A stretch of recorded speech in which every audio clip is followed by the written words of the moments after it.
The war room was silent. High Commander Arth stood before the massive display screen and watched his empire die. Red dots covered the map like a disease. Each dot was a Krath warship. Each flash of light was another Valorian world falling to the enemy. Arth was old. He had served the Valorian Alliance for 60 years. He had seen wars before. Small conflicts. Border disputes. Nothing like this. The Krath Dominion had come without warning.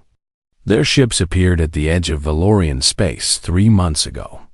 At first, there were only 100 of them. The Alliance sent a diplomatic team to negotiate. The Krath killed them all and sent their bodies back in pieces. Now there were 400 Krath warships. They moved through Valorian territory like a wave of death. They did not want resources.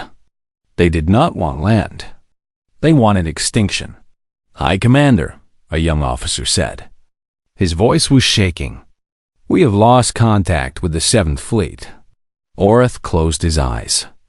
The 7th Fleet had been their last real defense. 80 ships.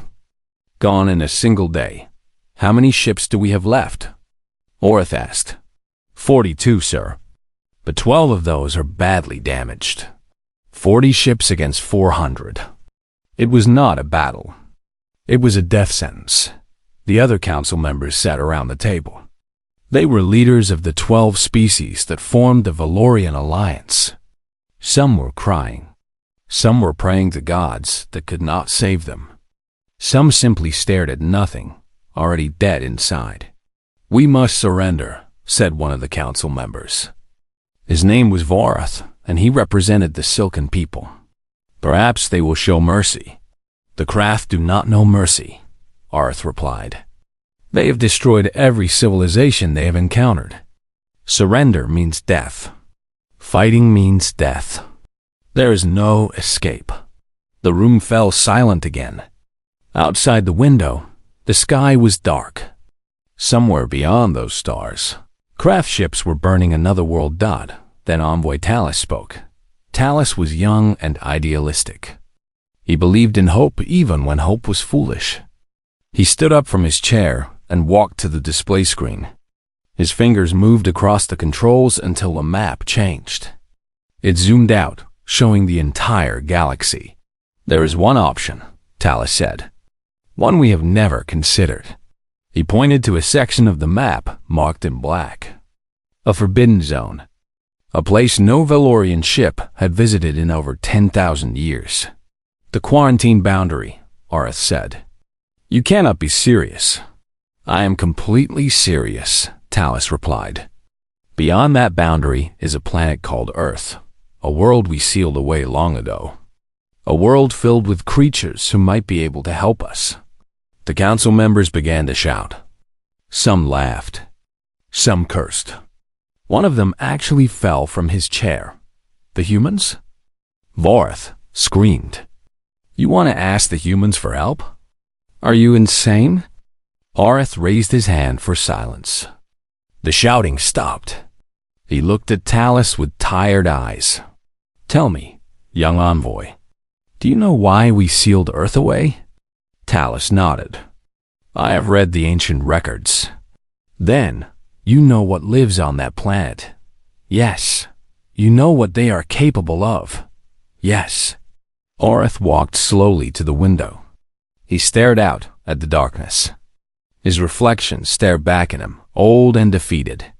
10,000 years ago, Arth said quietly, our ancestors discovered a small blue planet at the edge of the galaxy. They expected to find simple life, animals, plants, maybe primitive tribes. Instead, they found something else. He turned back to face the council. They found monsters. The room was completely still. Everyone knew the stories. Every child in the Alliance grew up hearing the legends of Earth. But legends were one thing. Reality was another. The creatures on Earth evolved differently, Arth continued. Their world was harsh. Resources were limited. So they became hunters. Not ordinary hunters. Persistence hunters. They would chase their prey for hours, for days, until the prey collapsed from exhaustion. They never stopped. They never gave up. But that is not the worst part, Orith said. The worst part is that they hunt each other. They have been fighting wars since they first learned to walk. They developed weapons of terrible power. They split the atom and used it to destroy their own cities. They created poisons and plagues. They built machines designed only for killing. Vorith was shaking. And you want to bring these creatures into our space? No, Orith said firmly. I do not want to. But Envoy Talus is right. It is our only option. He walked back to the display screen and stared at the black zone, the quarantine boundary. For 10,000 years, it had protected the galaxy from Earth. Or perhaps it had protected Earth from the galaxy. No one really knew anymore. We sealed them away because we feared them, Orith said. We hoped they would destroy themselves. We hoped their violence would consume them. But it did not.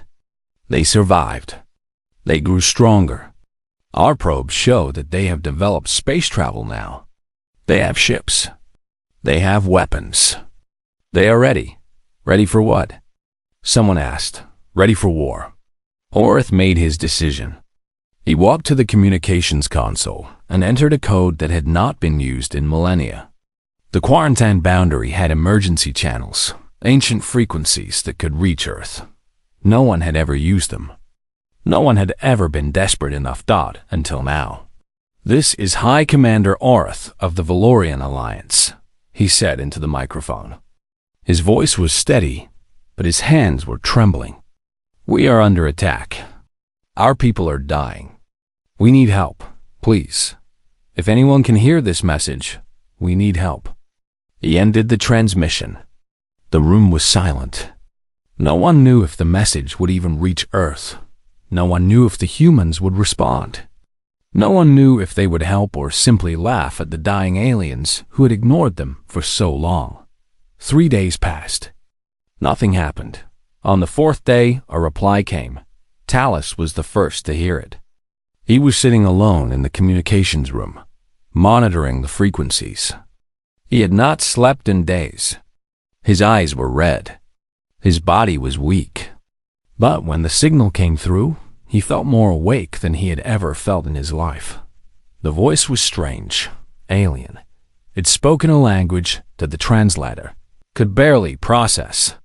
But the words were clear enough. This is Captain Jake Reeves of the United Earth Defense Vessel Iron Wake. We received your distress signal. Help is coming. Hold your position. That was all. No questions. No demands. No negotiations. Just a simple promise. Help is coming. Talus ran to find Orith. He burst into the war room, gasping for breath. They answered, he said. The humans answered. They are coming. Orith stared at him. For a long moment, he said nothing. Then he sank into his chair and covered his face with his hands. May the gods forgive us, he whispered. We have just unleashed the beasts the galaxy dreaded. Outside, the stars continued to burn. Somewhere in the darkness, human ships were already moving toward Valorian space. They were coming to help, and the galaxy would never be the same. The Iron Wake emerged from hyperspace like a ghost. One moment there was nothing but empty void. The next moment, a ship was there. It was smaller than Talus had expected. Valorian battleships were massive, elegant vessels designed to show power and wealth. This human ship was different. It was compact, angular, covered in scorch marks and welded patches. It looked like it had been through 100 battles and refused to die. Talus stood on the observation deck of the Valorian command station and watched the human ship approach. His heart was beating so fast he thought it might burst. Behind him, a dozen guards stood ready with weapons drawn. No one knew what to expect. They want to send a shuttle, a communications officer reported. They are requesting permission to board. High Commander Arth stood beside Talus. The old commander looked calm, but Talus could see his hands shaking slightly. "Grant them permission," Arth said. "Escort them to the diplomatic chamber, and tell the guards to lower their weapons. We do not want to appear hostile." "But sir, lower the weapons," Arth repeated. "If the stories are true, our weapons would not stop them anyway." 30 minutes later, Talus found himself standing in the diplomatic chamber, waiting for the humans to arrive. The room was large and beautiful, filled with artwork from all 12 Alliance species. Crystal chandeliers hung from the ceiling. Golden light filled the space. It was designed to impress visitors, to show the glory of Valorian civilization. The doors opened. Talus had studied images of humans. He had read the ancient records. He thought he was prepared. He was wrong. 5 humans walked into the room. They were shorter than most Valorian species, standing just under 2 meters tall. Their bodies were covered in strange fabric uniforms. Their skin came in different colors, from pale pink to deep brown. They had hair on their heads, ranging from yellow to black, but it was their eyes that made Talus freeze. Human eyes were designed for hunting. They faced forward, like the eyes of a predator. They tracked movement with terrifying precision. When the lead human looked at Talus, he felt like prey being examined before the kill. "High Commander Orth?" the lead human asked. His voice was deep and calm. "I am Captain Jake Reeves. Thank you for receiving us." Orth stepped forward and performed the traditional Valorian greeting, touching his chest with both hands. "Captain Reeves, we are grateful that you answered our call." Reeves nodded.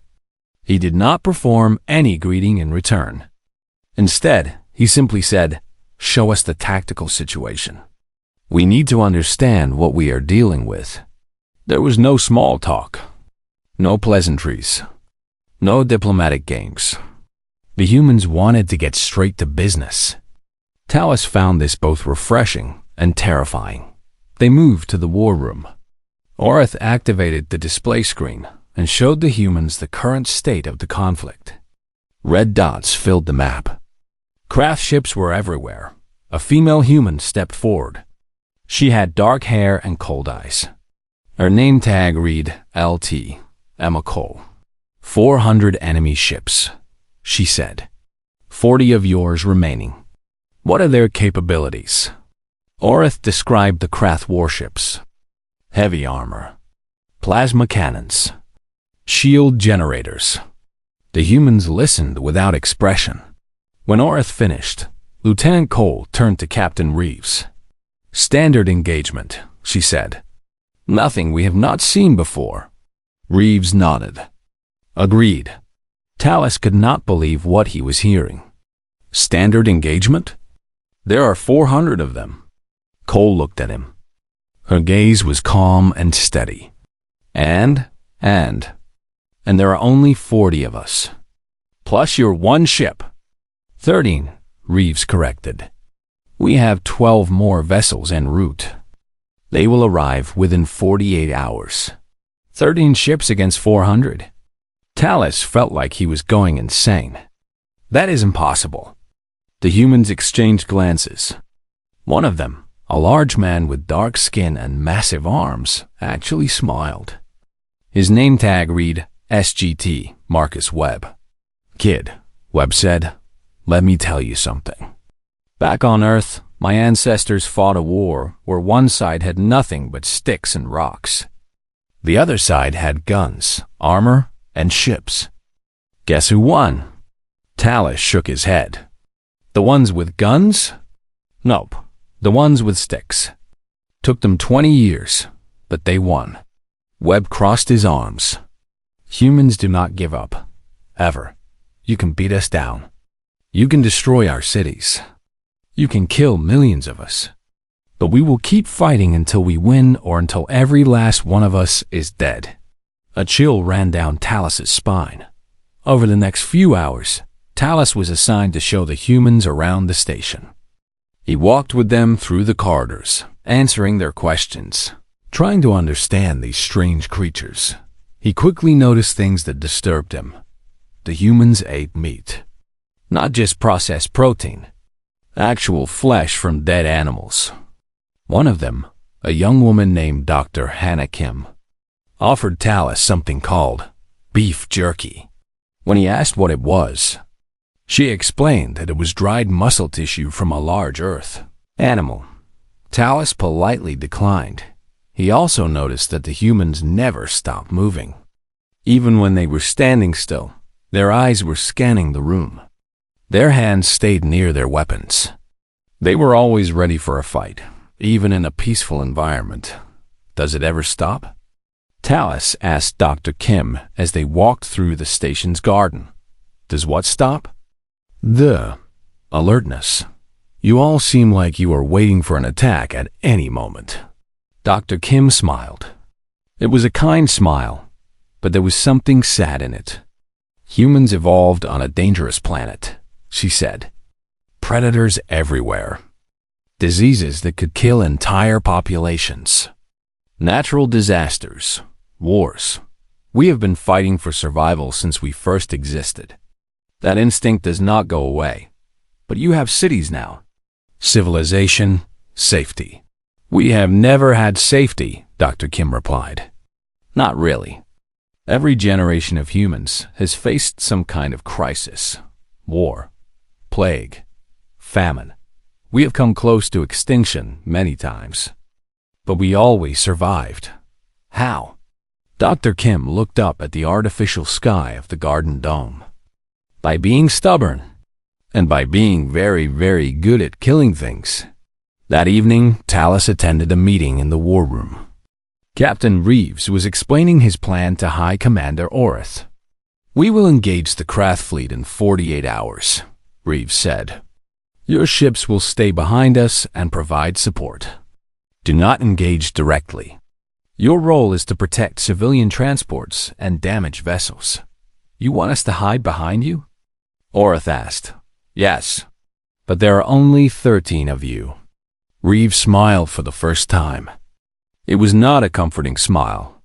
It was the smile of a predator who had spotted easy prey. High Commander, let me be clear. The Krath do not know what they are facing. They see small ships with unknown technology. They think we are weak. They think this will be easy. That is exactly what we want them to think. He pointed at the map. In 48 hours, they will learn the truth. And by then, it will be too late for them. Orth stared at the human captain. What truth? Reeves leaned forward. His eyes were hard as stone. That they made the worst mistake in the history of this galaxy. They threatened a species that we have decided to protect. And no one threatens our friends. The room was silent. Talus looked at the humans standing around the table. They were calm, confident. They showed no fear at all. These creatures, these monsters from the Forbidden's planet, genuinely believed they could defeat an empire with 13 ships. And looking into Captain Reeves's eyes, Talus began to believe it too. He just hoped he would survive long enough to see it happen. Scholar Mirren had spent his entire life studying history. He worked in the Great Archive, the largest library in Valorian space. Millions of books, billions of data files, knowledge collected over 20,000 years. Mirren loved his work. He loved the quiet peace of the reading rooms. He loved discovering secrets from the past. But now, sitting alone in the deepest vault of the archive, he wished he had never learned to read. The vault was restricted. Only senior scholars could enter. It contained records from before the quarantine, from the time when Valorian explorers first discovered Earth. Mirren had requested access 3 days ago, right after hearing that humans were coming to help fight the Krath. He wanted to know what they were really dealing with. Now he knew. And he was terrified. The records were written by a Valorian, explorer named Counselor Venn. Venn had led the first expedition to Earth over 10,000 years ago. His mission was simple: observe the planet, study its life forms, and determine if contact was possible. Ven's first reports were curious but not alarming. He described Earth as a beautiful world with diverse ecosystems. He noted the presence of intelligent beings called humans. They were primitive by Valorian standards, still using basic tools and living in small communities. But as Ven observed longer, his reports became darker. The humans are unlike any species we have encountered, Ven wrote. They are apex predators, but they do not hunt like normal predators. Normal predators use speed or strength. Humans use something far more terrifying. They use persistence. Mirren read the passage again, trying to understand. A human can track prey for days without rest. Their bodies are designed for endurance. They sweat to cool themselves while running, allowing them to chase animals until those animals collapse from heat exhaustion. They do not need to be faster. They just need to keep going. Ven's next reports described human warfare. Mirren felt sick as he read. The humans fight each other constantly. They form tribes and nations. And these groups wage war for resources, territory, and sometimes for reasons that make no logical sense. Pride, revenge, religion. They have developed increasingly effective ways to kill their own kind. The reports continued through the centuries. Valorian observers watched from orbit as humans developed bronze weapons, then iron, then steel. They watched as humans created gunpowder and built cannons. They watched as humans split the atom. They used nuclear weapons on their own cities, one observer wrote. 2 explosions killed over 200,000 of their own people in seconds. And they considered this acceptable. They considered this victory. Marin put the document down. His hands were shaking, but the worst was yet to come. He found a report from just before the quarantine was established. It was written by a military analyst named Commander Vorth. We have completed our assessment of the human threat level, Vorth wrote. Our conclusion is unanimous. The humans must never be allowed to leave their planet. They are too dangerous. Not because they are powerful now, but because of what they will become. Humans are innovators. They take every challenge and turn it into progress. Disease kills them, so they create medicine. Hunger threatens them, so they develop farming.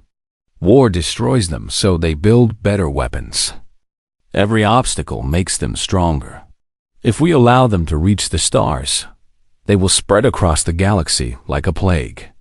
They will not stop. They cannot stop. It is not in their nature. They are driven by something beyond logic. They call it spite. They call it stubbornness. They call it the will to survive. We recommend immediate quarantine. Seal the system. Destroy any ships that attempt to leave. And pray that they never find a way out. The quarantine was established the following year. Earth was sealed away. The humans were left alone to continue their endless wars, their endless innovations, their endless struggle for survival. For 10,000 years. The galaxy forgot about them. Now they were here. Murren gathered the documents and ran to find High Commander Orth. He burst into the war room, gasping for breath. Commander, you must see these records. You must understand what we have done. Orth looked up from the tactical display. The humans were there too, Captain Reeves and his officers. They watched Mirren with curious expressions. Scholar Mirren, Orth said. What is the meaning of this interruption? Mirren spread the documents across the table. The ancient records, Commander. I have read them all. The humans, they are not just warriors. They are something else entirely. He pointed at the reports. They never stop fighting. Never. In 10,000 years, they have been at war with each other almost constantly. They developed weapons that could destroy entire planets. They created diseases in laboratories. They built machines that think and fight for them. The humans exchanged glances. Sergeant Webb actually laughed. "He is not wrong," Webb said. "We have definitely done all of that." Mirren stared at him. You admit it? Why would we deny it?" Lieutenant Cole asked. She looked almost amused. "It is our history. We are not proud of everything we have done, but we do not hide from it either." Captain Reeves stepped forward and looked at the ancient documents. His expression was thoughtful. "Scholar," he said, "your ancestors sealed our planet away because they feared us. I understand that. If I had seen what humans were capable of, I might have been afraid too. But you made a mistake." "A mistake?" "You left us alone. For 10,000 years, you ignored us. You thought we would destroy ourselves. Instead, we grew stronger. We learned from our wars. We unified our planet. We built ships that could cross the galaxy." Reeves smiled. "And now, here we are, ready to help." Mirren shook his head. "But why? Why would you help us?" "We abandoned you. We treated you like monsters." "Because you asked," Reeves said simply. "You sent a distress signal, and we answered. That is what humans do. When someone needs help, we help. Even if that someone treated us badly in the past." Before Mirren could respond, an alarm began to sound. The tactical display flickered and changed. New ships were appearing at the edge of the system. "They are here," Lieutenant Cole announced. "Human reinforcement fleet arriving." Mirren turned to the display and felt his legs go weak. 12 ships emerged from hyperspace. They were larger than the Ironwake, each one bristling with weapons. Turrets lined their hulls. Missile pods covered their surfaces. Strange devices glowed with unknown energy. "What are those?" Orth whispered. "That," Reeves said proudly, "is the 3rd Expeditionary Fleet. 12 Devastator-class warships. Each one carries enough firepower to crack a small moon." He turned to face the Valorian leaders. His expression was no longer friendly. It was hard, determined, the face of a predator preparing to hunt. "The Krath have 400 ships. We have 13. They think numbers will save them. They are wrong. Numbers mean nothing when you are facing humans." It pointed at the display. "Tomorrow, we show them why the galaxy sealed us away. Tomorrow, they learn what happens when you threaten our friends." He turned and walked toward the door. His officers followed. "Get some rest," Reeves called back. "Tomorrow is going to be loud." Mirren watched them go. He looked down at the ancient documents still spread across the table. Words written 10,000 years ago by people who had seen the truth about humanity. They were right to be afraid. But for the first time in months, Mirren felt something other than despair. He felt hope. If the monsters were on their side, maybe the monsters could save them. The Krath Supreme Commander was named Vex. He was massive, even by Krath standards. 3 meters tall with 4 powerful arms covered in armored scales. He had conquered 17 civilizations. He had never lost a battle. He looked at the tactical display and laughed. 13 ships, he said. They send 13 ships against my 400. Is this a joke? His officers laughed with him. The Krath were warriors. They lived for conquest. They had crushed every species they encountered. The Valorians were almost finished. Soon, this entire sector would belong to the Dominion. And now some unknown species wanted to interfere? With 13 ships? Open a channel, Vex ordered. Let us speak to these fools. The communication screen flickered. A human face appeared. It was unremarkable. Small eyes, flat face. Barely any natural armor at all. Vex felt insulted that such a weak creature dared to challenge him. Unknown vessel, Vex said. I am Supreme Commander Vex of the Krath Dominion. You have entered a war zone. Surrender now, and I may grant you quick deaths. The human smiled. It was a strange smile, not fearful, not aggressive, almost amused. "I am Captain Jake Reeves of the United Earth Defense Force. I have a counteroffer. Leave this system immediately, and we will let you live." The bridge exploded with laughter. 400 ships against 13, and this creature was threatening them? "You dare threaten me?" Vex roared. "I will destroy your pathetic fleet and mount your skull on my wall."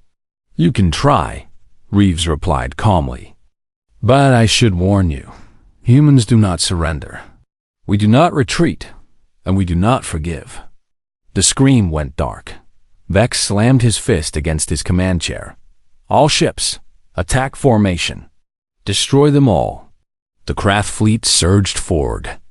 400 warships moved as one, a wave of death approaching the tiny human force. In the distance, the 13 human vessels waited in a loose formation. They did not move. They did not run. They just waited on the bridge of the Iron Wake. Captain Reeves stood perfectly still. Around him, his crew worked with mechanical precision.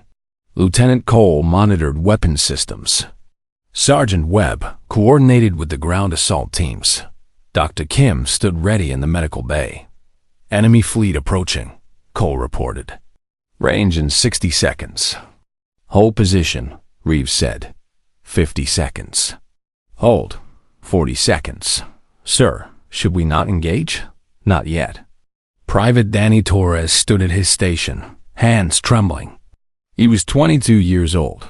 This was his first real battle. He looked at the tactical display and saw 400 red dots approaching. 400 enemy ships against their 13. It was suicide, but the captain did not seem worried. None of the senior officers seemed worried. They just waited, calm as statues. 30 seconds, Cole announced. "All ships," Reeves said into the fleet communication channel. "Execute Pattern 7 on my mark." Torres did not know what Pattern 7 was. He was about to find out. 20 seconds, mark. Everything happened at once. The 13 human ships exploded into motion. They did not charge forward like the Krath expected. Instead, they scattered, spreading out in seemingly random directions. The Krath gunners tried to track them, but the human ships moved too fast. They ducked and weaved between enemy formations, never staying in one place for more than a few seconds. And then they started firing. Torres had never seen weapons like this. Railguns fired solid metal projectiles at incredible speeds, punching through Krath armor like paper. Missile swarms erupted from launch tubes, tracking multiple targets at once. Plasma lances cut through shields as if they did not exist. The Iron Wake dove straight into the center of the Krath fleet. It twisted between enemy ships, guns blazing in every direction. A Krath cruiser exploded on the left, another on the right. Torres watched in disbelief as ship after ship was torn apart. "Direct hit on enemy command carrier," Cole shouted. "Their supreme commander is repositioning.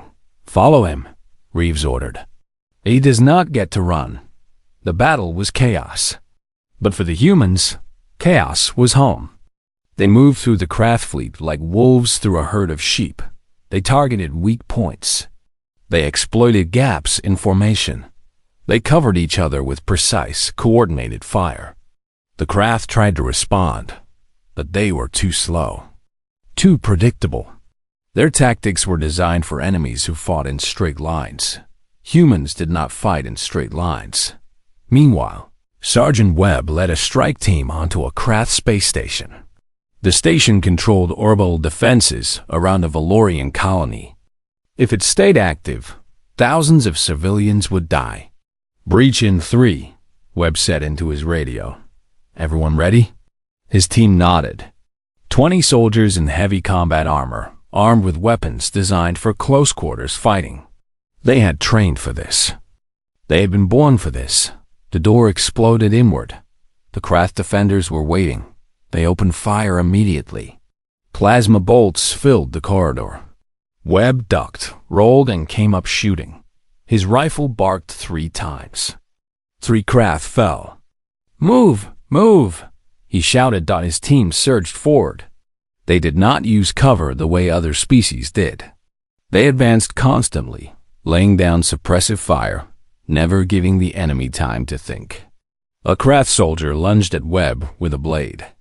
Webb grabbed the blade with his armored glove, pulled the craft forward, and shot it in the face. Private Torres was part of the assault team. He moved through the station corridors, heart pounding, rifle raised. Everything was happening so fast. Craft warriors appeared around corners. His teammates cut them down. Blood splattered the walls. The air smelled like smoke and death. A massive craft warrior charged out of a side room. It was heading straight for Torres. He froze. The creature was huge, towering over him with 4 arms raised to strike. Time seemed to slow down. Then Sergeant Webb was there. He stepped between Torres and the craft with almost casual ease. His combat knife flashed once, twice, 3 times. The craft fell. Its throat opened. "Stay focused, kid," Webb said, pulling his knife free. "They are scary, but we are scarier." Torres nodded shakily and kept moving. Back in space, the battle continued. The craft fleet was breaking apart. Ships tried to retreat, but the humans pursued relentlessly. Captain Reeves stood on the bridge, issuing orders in a calm, steady voice. "Focus fire on the command ships. Take out their leadership." The Iron Wake's main weapon charged. A concentrated beam of pure antimatter energy lanced out across the void. It struck a craft command carrier dead center. The ship did not just explode. It vaporized. One moment it existed. The next moment it was dust. Lieutenant Cole checked her displays. Enemy fleet at 50% strength. They're attempting to regroup. Do not let them. The human ships pressed their advantage. They hit the craft from every direction. They struck fast and hard, giving the enemy no time to recover. It was not a battle anymore. It was a hunt. Supreme Commander Vex watched from his flagship as his empire crumbled around him. Half his fleet was gone. His officers were screaming in panic. Ships were exploding everywhere. "How?" he whispered. "How is this possible?" His tactical officer was shaking. "Sir, their weapons, their tactics. We have never seen anything like this. They are not fighting like any species we have encountered." "What are they?" I do not know." Vex stared at the display. 13 ships. 13 small, battered ships had torn through his armada like it was nothing. The creatures inside those ships were not just warriors. They were something else. Something ancient. Something terrible. For the first time in his life, Supreme Commander Vex felt fear. He opened a channel to his remaining ships. "All units," he said. "Retreat. Retreat now." The survivors of the craft fleet turned and ran. They fled into hyperspace, leaving behind the burning wreckage of 300 ships. The battle had lasted less than 3 hours. On the bridge of the Iron Wake, Captain Reeves watched the enemy disappear. "They are running," Cole reported. "Should we pursue?" Reeves shook his head. "No, let them go. Let them tell their leaders what happened here today. Let them spread the word." He looked out at the stars. "The galaxy needs to know. Humanity has arrived." The silence was deafening. High Commander Orth stood on the bridge of the Iron Wake and tried to understand what he had just witnessed. The tactical display told the story in cold, simple numbers. Craft ships destroyed, 312. Craft ships fled, 88. Human ships destroyed, 0. Human ships damaged, 2. Human personnel lost, 30-7.37 humans had died fighting 400 warships. And they had one. Around him, the human crew went about their work as if nothing unusual had happened. Some of them were laughing and joking with each other. One group was sharing food from metal containers. Another group was playing some kind of card game in the corner. They had just slaughtered an army, and they were playing cards. "Commander Orth?" a voice said. He turned to find Dr. Hannah Kim standing beside him. She held a small cup in her hands. "Tea," she said. "It helps with stress. You look like you could use some." Orth took the cup automatically. He stared at the brown liquid inside. "How are you so calm?" "Practice," Kim replied. "Humans have been dealing with violence for our entire existence. We have learned to compartmentalize, to process trauma later when it is safe. Does it ever become normal?" Kim considered the question. "No, it never becomes normal. We just become better at functioning despite the horror." She looked out at the stars. "Is there something specific troubling you?" "Everything," Orth admitted. "I watched your ships tear through an entire fleet. I watched your soldiers capture that station in less than an hour. I have commanded armies for 60 years, and I have never seen anything like it." The Krath were unprepared. They did not know what humans are capable of. "And what are humans capable of?" Orth asked. "Truly?" Kim was quiet for a long moment. Then she spoke, her voice soft. "We are capable of terrible things. Our history is filled with atrocities that would make the Krath seem merciful. But we are also capable of incredible love, of sacrifice, of hope. We are not monsters, Commander. We are just survivors. We do whatever is necessary to protect the people we care about." She turned to face him. "You called for help. We came. That is the simple truth of it. You are our friends now, and we protect our friends." Captain Reeves approached them. He looked tired but satisfied. "Commander Arth, I wanted to thank you for trusting us. I know it was not an easy decision." "Thank me?" Orth shook his head. "You saved my people. I should be thanking you." "You gave us a chance," Reeves said. "For 10,000 years, the galaxy treated us like monsters to be feared. You were the first to ask for our help. That means something." Orth looked at the human captain. Despite everything, he found himself liking this strange, dangerous creature. "What happens now?" Orth asked. "The Krath will return. They will bring more ships." "No," Reeves said. "They will not. How can you be sure?" Reeves smiled slightly. "Because while we were fighting here, our government sent a message to the Krath homeworld. A warning." "What kind of warning?" "We showed them recordings of this battle. We explained that if they ever threaten the Valorian Alliance again, we will not stop at defending. We will come to their home. We will find every military installation, every weapons factory, every warship, and we will destroy them all." Orth stared at him. "They will see that as a threat of total war." "It is a threat of total war," Reeves replied calmly. "Humans do not make empty threats. We say what we mean. The Krath understand that now. They will not come back." The next few days were filled with celebration. The Valorian Alliance had been saved. Worlds that expected destruction instead saw human ships arriving with medical supplies, food, and engineers to help rebuild. The humans worked alongside the Valorians, sharing technology, teaching new techniques, building friendships. Scholar Mirren spent hours interviewing the human crew. He filled notebook after notebook with observations. "They share food with strangers," he wrote. "They tell jokes and laugh together. They mourn their dead with rituals of remembrance. They are violent beyond imagination, but also kind beyond expectation." I do not understand how both things can be true.